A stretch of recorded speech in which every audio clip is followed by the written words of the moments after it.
Bienvenue dans cette 12e partie de la route vers les 4 Dan.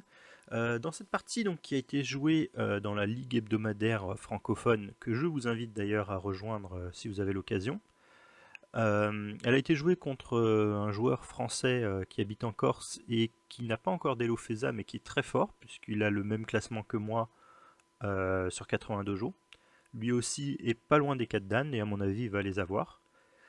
Cette partie est assez particulière pour moi parce que c'est la première fois que j'ai pu jouer une nouveauté que j'ai créée, on va dire, enfin créée, que j'ai trouvée et étudiée surtout en 2018.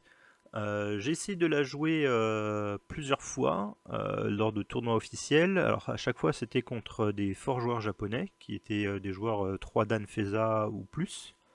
Et à chaque fois, les joueurs auxquels j'ai fait face ont refusé de rentrer dans la variante.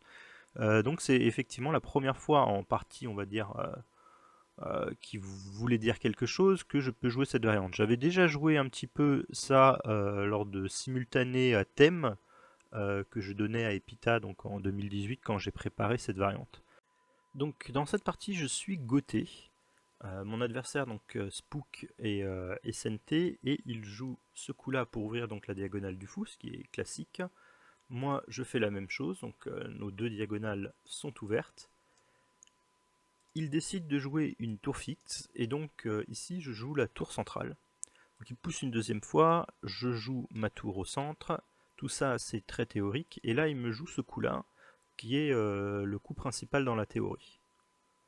Alors ici, le coup théorique normal, c'est de pousser ce pion, et après ça, par exemple, de jouer ce coup-là pour empêcher la poussée du pion. C'est ce qui a été d'ailleurs joué dans la partie précédente, mais où j'étais CNT, donc je jouais moi le côté tour fixe. Mais ici, en fait, moi j'ai une nouveauté théorique que j'ai donc travaillé en 2018 là-dessus, c'est de jouer tout de suite ce coup-là. Alors, la plupart des joueurs là, auxquels j'ai fait face, les forts joueurs japonais, m'ont tous joué soit ce coup-là, soit le coup droit. Et ensuite, après ce coup-là, on revient dans la grande ligne. Mais l'idée, c'est que je laisse l'option à mon adversaire de prendre le fou et donc d'emmener une position complètement nouvelle. Donc, je vais quand même expliquer un petit peu d'où me vient cette idée en fait.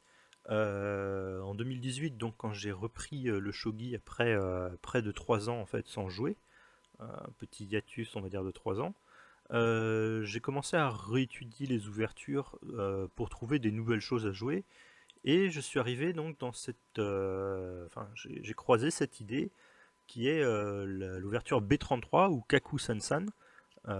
C'est pas le nom d'un bombardier, hein, c'est juste B pour Bishop en 3-3.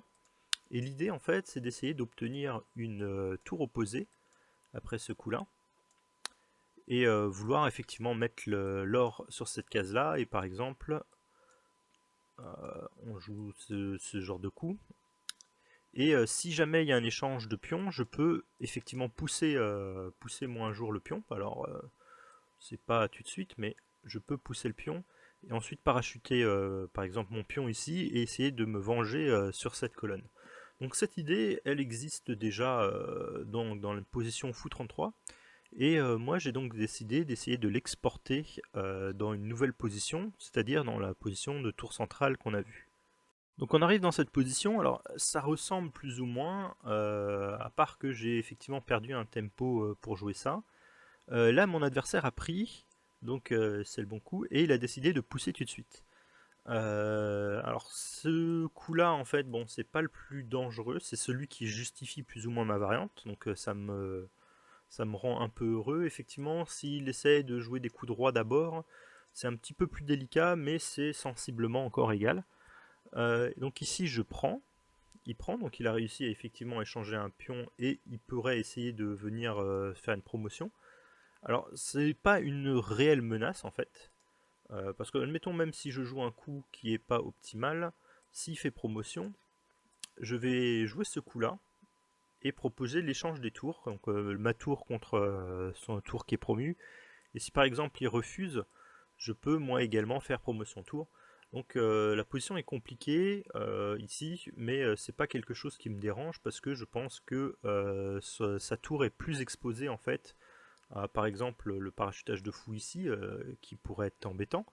Donc c'est le genre de position qu'on veut obtenir hein, avec Gauthier. Dans cette position dont j'ai pas joué ça, moi le coup que j'ai étudié et celui qui à mon avis fait vraiment l'intérêt de la variante, c'est ce parachutage de fou. Alors ça attaque la lance directement. Donc on a parachuté notre fou très très tôt. Normalement quand il y a un échange de fou, on essaye de ne pas parachuter notre fou sauf si c'est vraiment intéressant. Mais ici en fait avec ce coup, il fait plusieurs choses. Donc il contrôle le cavalier par exemple.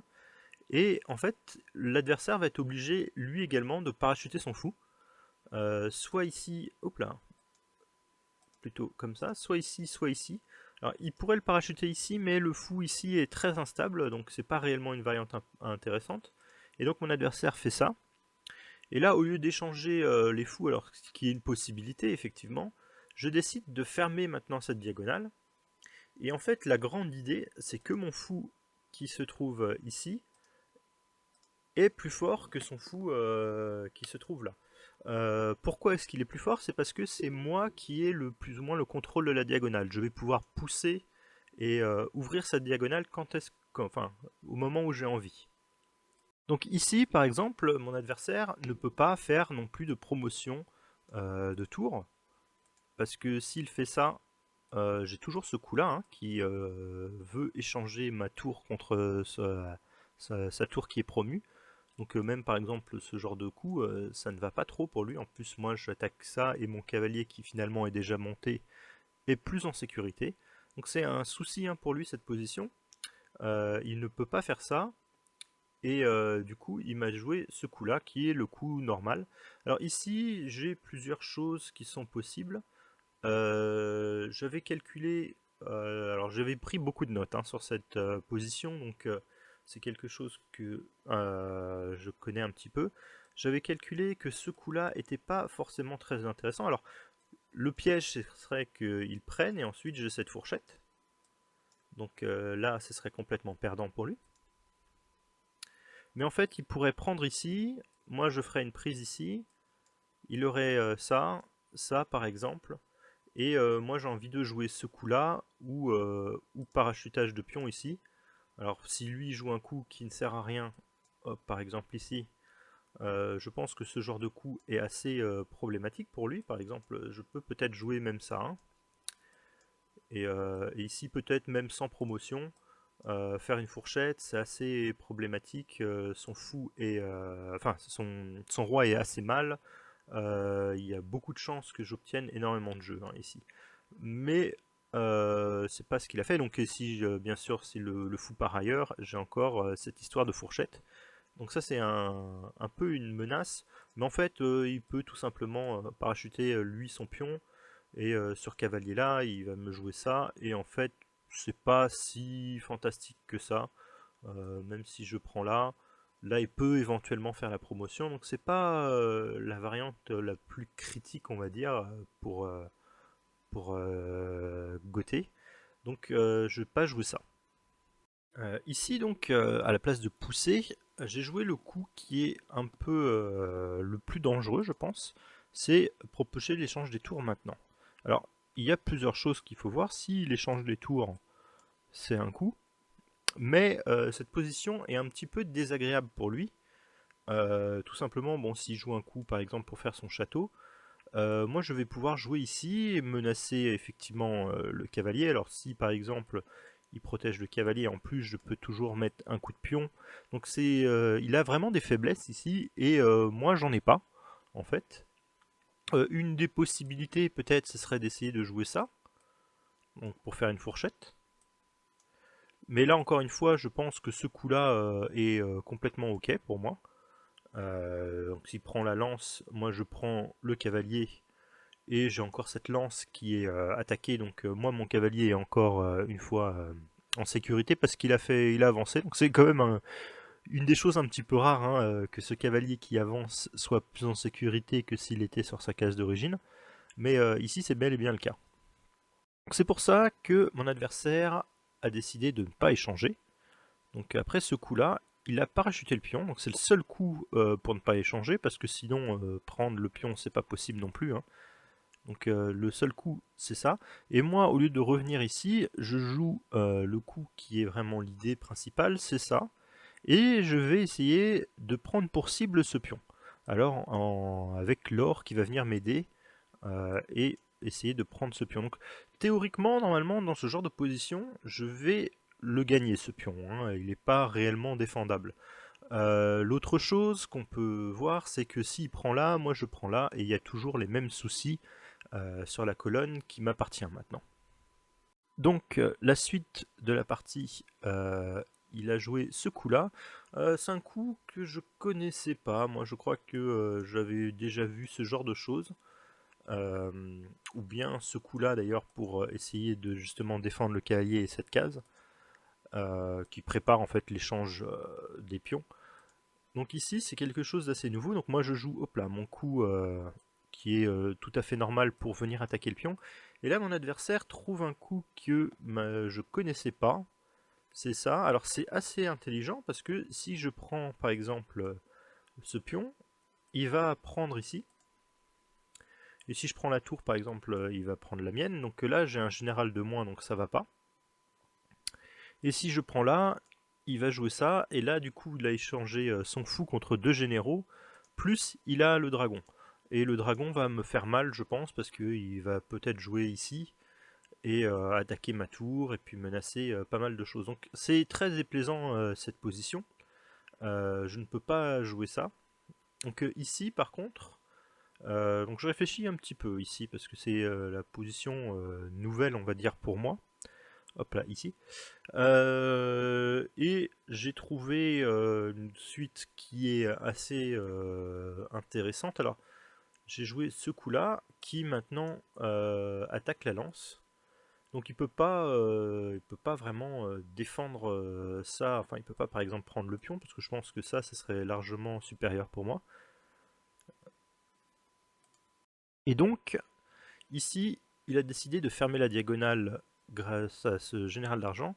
Et là, je trouve un coup qui est assez typique de ce genre de position. Alors, ça ressemble pas mal effectivement au B33, là, l'ouverture que je vous ai donnée en référence. Et puis ça ressemble un petit peu à des idées de Demon Killer aussi.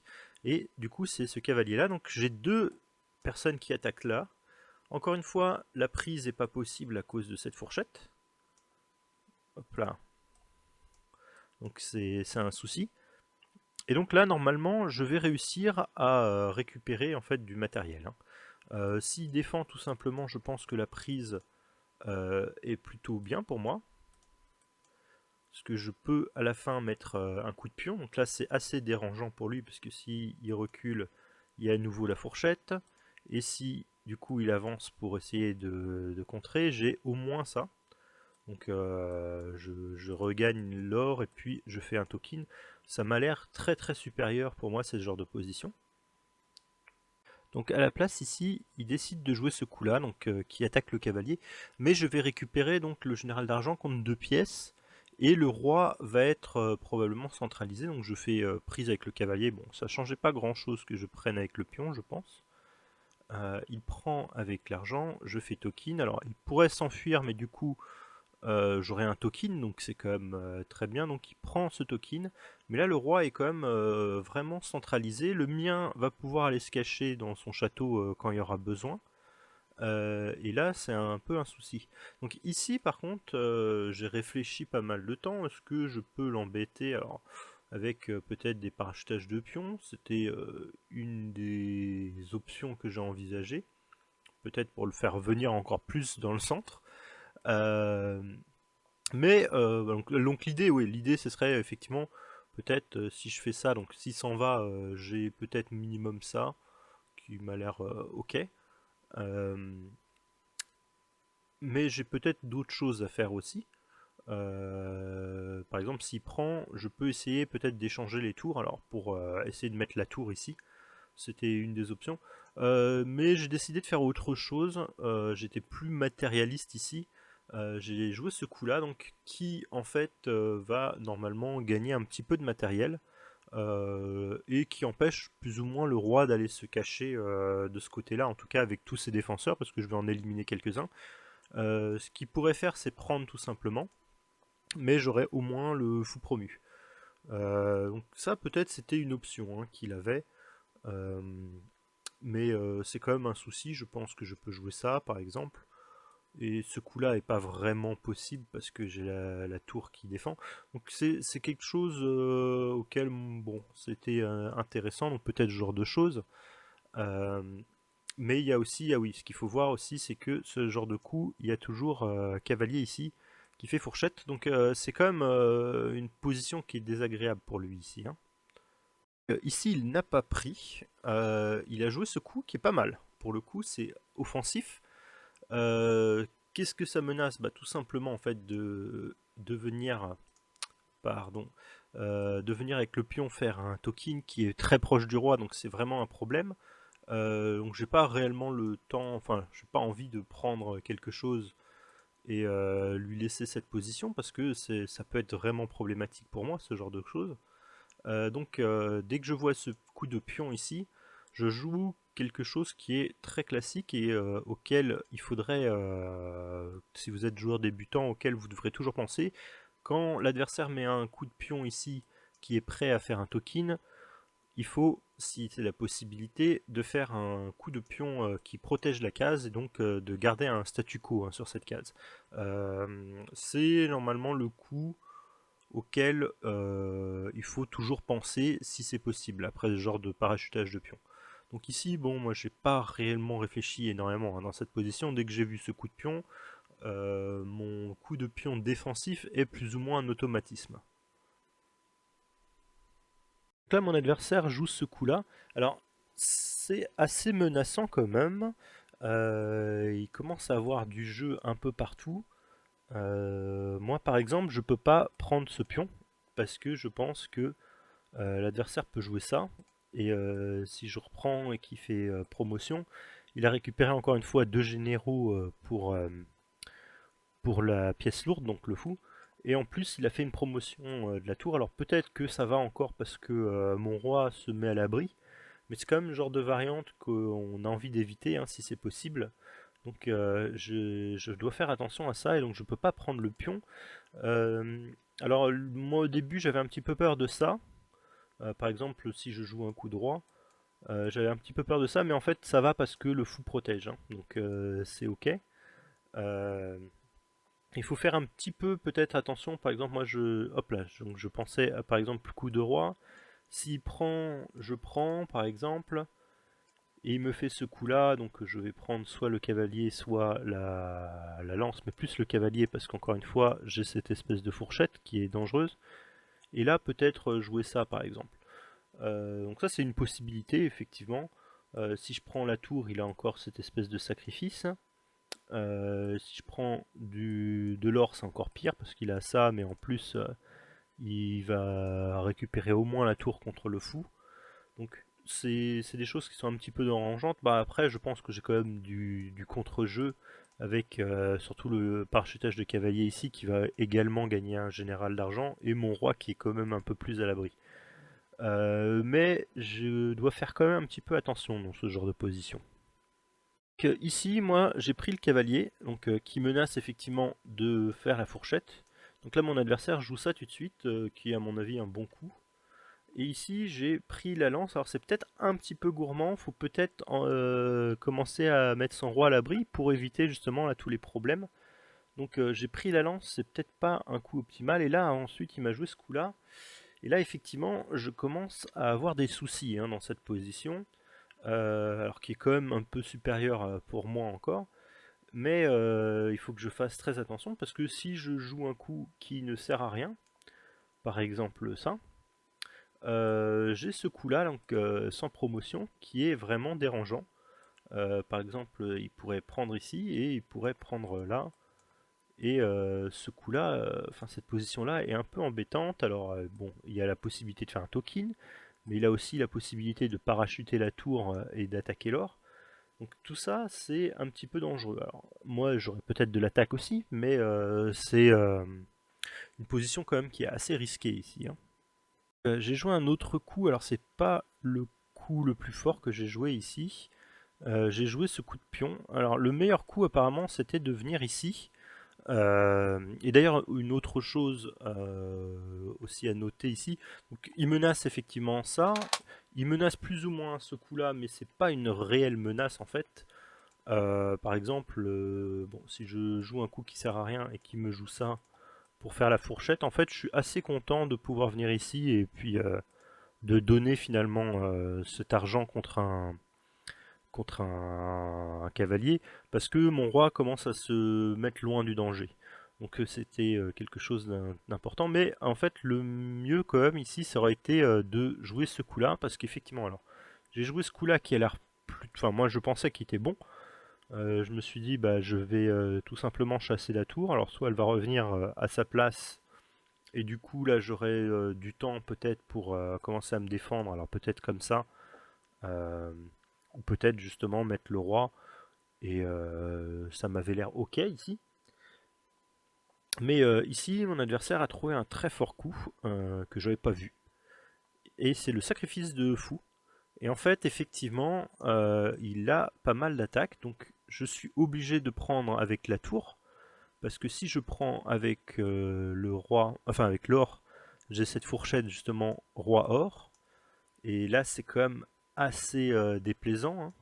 S'il fait ça, il attaque ma tour, donc on pourrait échanger les tours, mais dans l'histoire j'aurais quand même perdu du matériel.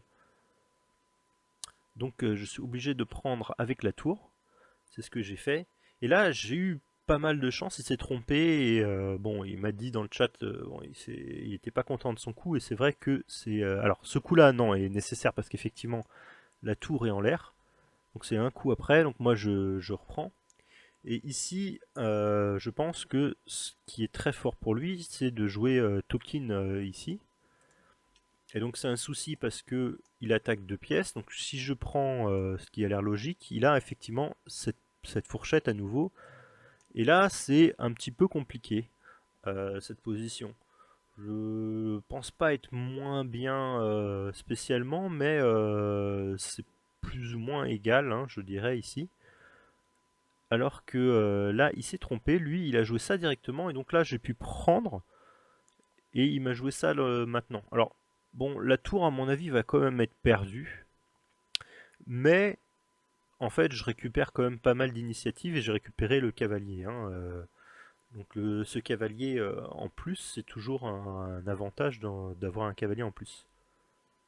Donc dans cette position, je vais pas pouvoir sauver la tour, hein, parce que si je joue ça, je pense que ça, bah, ça met ça ne sauve pas la tour, et puis en fait même il est plus proche de mon roi, donc j'ai pas envie de jouer ce genre de choses.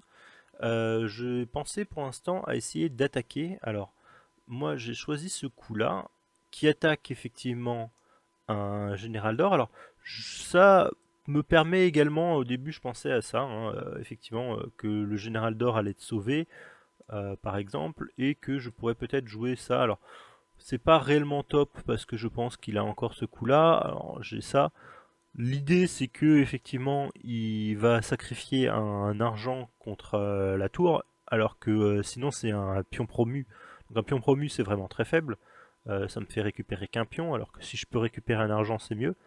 Mais c'est pas ce qu'il a fait. Il m'a joué ce coup-là que j'avais pas vu non plus. Donc là ici, j'ai un souci, hein, je peux pas jouer cette idée parce que de toute façon, ça changerait rien. Il va prendre.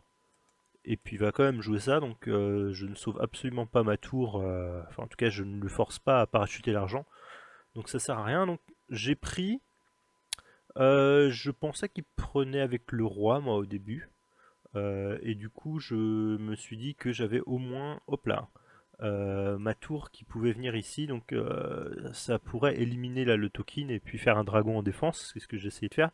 Donc il a pas pris avec le roi, il a pris avec ce général d'or, qui à mon avis est le bon coup, hein. Alors peut-être prendre avec l'autre, ça revient au même. Et donc là ici, encore une fois, j'ai réfléchi pas mal de temps. Je me suis demandé si je pouvais utiliser cette diagonale, mais je voyais pas réellement l'intérêt de mettre fou ici parce que bah, tout simplement il peut revenir.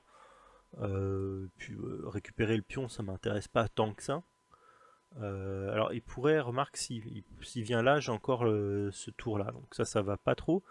Il pourrait venir ici, donc effectivement peut-être que j'ai raté ça. Peut-être que j'ai raté effectivement ce genre d'idée qui aurait pu être intéressante, hein. Mais c'est pas ce que j'ai joué. Du coup, moi j'ai joué le cavalier là, avec l'idée en fait, bah, il prend la tour et je vais pouvoir mettre en fait. Alors il prend la tour et je pensais mettre effectivement un argent ici et puis commencer mon attaque comme ça en fait. Euh, alors je pensais que ça allait être bien pour moi. À mon avis, oui, parce que s'il doit jouer ce genre de choses, ça va pas être très très bien, hein, pour lui. S'il doit faire ça et ça, on voit assez vite que cette position, à mon avis, elle est pas très bonne. Donc, je pensais que ça allait être bien, ça pour moi. C'est pas du tout non plus ce qu'il a joué ici. Il a pas voulu prendre la tour, il a voulu protéger justement là de mon idée en mettant le fou. Alors j'ai quand même mis la lance, parce que de toute façon je me dis bon au pire il va donner le fou contre la lance, donc c'est bien pour moi matériellement. Donc c'est ce qui s'est passé. Et là il a décidé enfin de prendre la tour. Alors ici j'ai enfin décidé de jouer ce coup de fou. Parce qu'en fait bon, j'avais un peu peur qu'il me joue l'argent là dans les autres variantes aussi. Ça c'était une des choses que j'ai refusé. Ici ce serait pas possible parce qu'il y a le cavalier. Donc il pourrait peut-être prendre ici, donc d'ailleurs c'est ce qu'il a fait. Et moi j'ai pris ici donc qui contrôle les cases. Hop là, je vais enlever ça qui contrôle donc les cases qui sont proches du roi. Donc ça menace des choses, ça menace peut-être de mettre un cavalier ici. Donc c'est quand même un souci, hein, pour lui cette position. Ici il a décidé donc de fuir en préventif.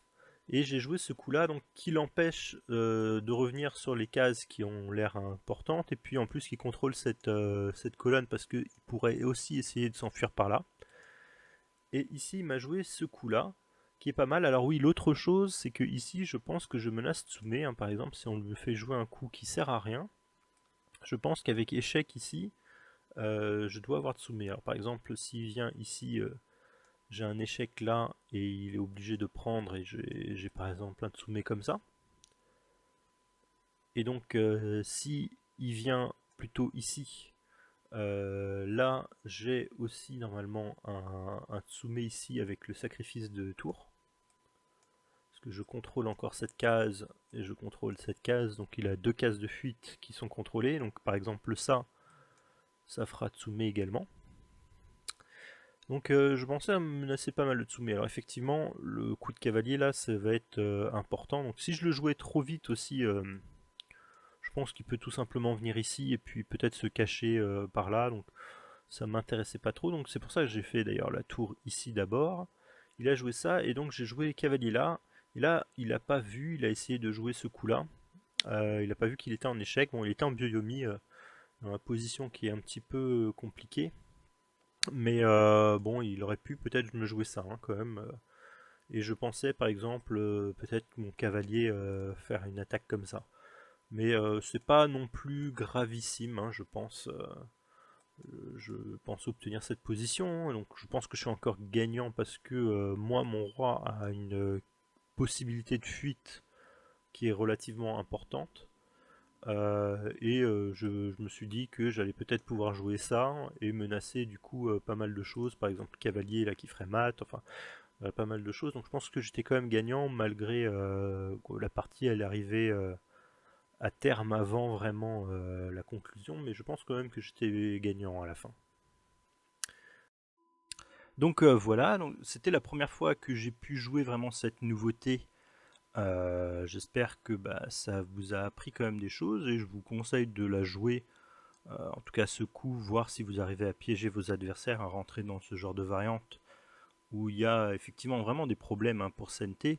Donc c'est quelque chose moi qui m'a bien plu, donc je suis très content de la jouer. Et avec la victoire, j'arrive à 1949, c'est-à-dire un point de l'objectif 4ème dan. Donc il me faudrait en fait jouer un joueur qui a jusqu'à 200 points de moins que moi pour passer en fait l'objectif. Alors j'essaierai quand même de jouer contre un joueur qui est un peu mieux que ça pour pas faire le strict minimum pour passer. Mais on sait jamais, hein, parce que j'ai aussi encore des matchs de ladder, enfin encore un match de ladder à jouer. Je pense pas que l'adversaire a 200, enfin est dans le range, mais voilà. Donc je vais essayer de faire une autre partie. Bon, j'essaye de jouer quand même contre un joueur 4 dan. Ce serait bien de passer 4 dan en jouant contre un autre joueur 4 dan. En tout cas, voilà. Je vous dis à la prochaine.